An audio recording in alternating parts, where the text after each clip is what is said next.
Alappuzha hybrid കഞ്ചാവ് കേസിൽ cinema താരങ്ങൾക്ക് കുരുക്കുമുറുകുന്നു. നടന്മാരായ ഷൈൻ ടോം ചാക്കോയെയും ശ്രീനാഥ് ഭാസിയെയും ഉടൻ ചോദ്യം ചെയ്തേക്കും. മുഖ്യപ്രതി തസ്ലീമയെ അറിയാമെന്ന് ഷൈൻ മൊഴി നൽകിയതിന്റെ അടിസ്ഥാനത്തിലാണ് എക്സൈസിന്റെ നീക്കം. ഹൈബ്രിഡ് കഞ്ചാവ് കേസിലെ മുഖ്യപ്രതി തസ്ലീമ സുൽത്താനെ അറിയാമെന്നാണ് കൊച്ചിയിൽ അന്വേഷണ സംഘത്തോട് ഷൈൻ ടോം ചാക്കോ പറഞ്ഞത്. മാത്രമല്ല, ലഹരി വസ്തുക്കൾ എത്തിച്ചു നൽകിയത് സിനിമാ മേഖലയിൽ നിന്നുള്ള ആളുകളാണെന്നും ഷൈൻ മൊഴി നൽകിയിരുന്നു.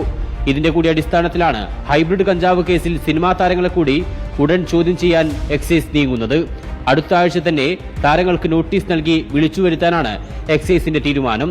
സിനിമാ മേഖലയിൽ ലഹരി എത്തിച്ചു നൽകിയതിൽ പ്രധാനിയാണ് തസ്ലീമ എന്നാണ് അന്വേഷണ സംഘത്തിന്റെ കണ്ടെത്തൽ.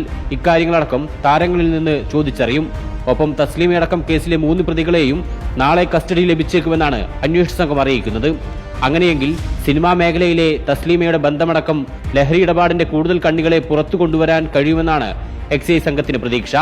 പിടിയിലാകുന്നതിന് മുൻപും ഹൈബ്രിഡ് കഞ്ചാവ് താരങ്ങൾക്ക് നൽകിയുവെന്നും എക്സൈസ് സംശയിക്കുന്നുണ്ട്. റിപ്പോർട്ടർ, ആലപ്പുഴ.